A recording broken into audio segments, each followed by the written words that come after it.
80 शब्द प्रति minute. Start.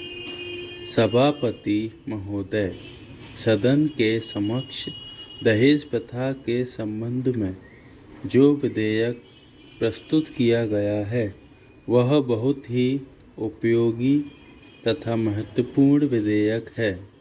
मैं इस सदन से निवेदन करना चाहता हूँ कि इस विधेयक पर विस्तार से चर्चा की जाए और ऐसा कानून बनाने की सिफारिश की जाए जिससे समाज की इस बहुत बड़ी बुराई को जड़ से मिटाया जा सके। मैं यह भी मानता हूँ कि समाज की इस बुराई को कानून के द्वारा जल्दी दूर नहीं किया जा सकता है। कानून के साथ साथ कुछ ऐसे कार्यक्रम भी हमें बनाने होंगे जिनके माध्यम से देश की जनता को इस बुराई के विषय में अच्छी तरह से समझाया जा सके। दहेज प्रथा पुराने समय में हिंदू धर्म में प्रचलित थी, लेकिन अब धीरे धीरे यह प्रथा सभी धर्मों में बीमारी की तरह फैल चुकी है और अब धीरे धीरे एक व्यवसाय का रूप ले चुकी है। हिंदू समाज में विवाह को एक पवित्र धार्मिक कार्य माना जाता था, लेकिन उसके साथ साथ धन दौलत और लेन देन का व्यवसाय भी जुड़ गया है।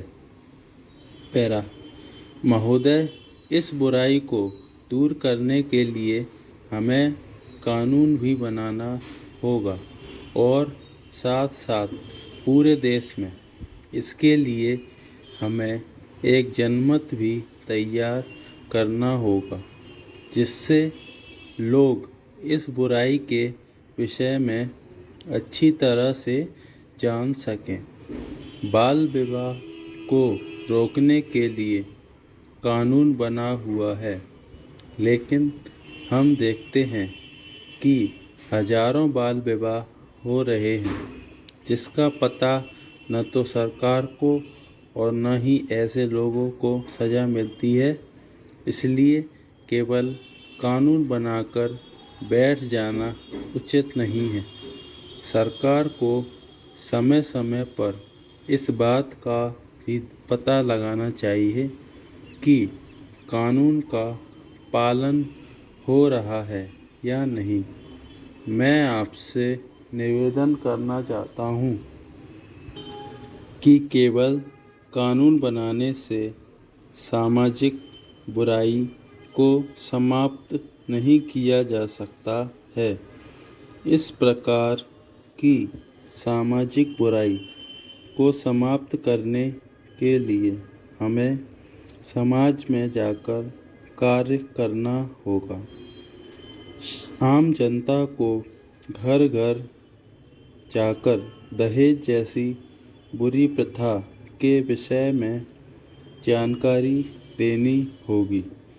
उन्हें यह भी बताना होगा कि यदि दहेज प्रथा को समाप्त नहीं किया गया तो उनका विकास कभी नहीं हो सकेगा और वे सदा गरीबी में अपना जीवन जीते रहेंगे।